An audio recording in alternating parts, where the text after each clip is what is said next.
La sortida del Fiat Joventut va ser molt bona. Dins la zona, Latavius Williams i Nacho Llobet es mostraven intensos i agressius.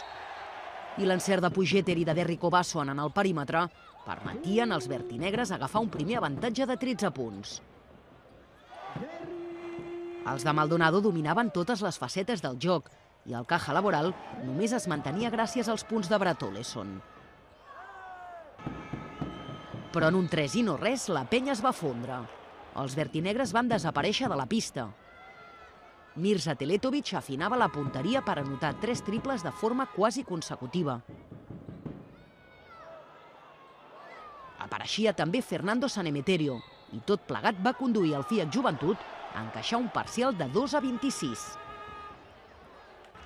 La diferència al descans era de 6 punts a favor dels bascos.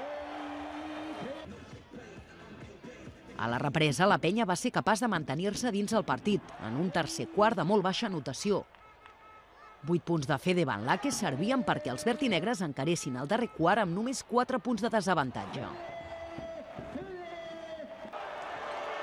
Un triple de Pablo Prigioni i un altre de Teletovic disparaven al Caja Laboral, que agafava 13 punts de marge. I els badalonins van tornar a mostrar la seva pitjor versió. Van trigar 6 minuts en anotar els seus 2 primers punts del darrer període i ja no van poder recuperar les bones sensacions.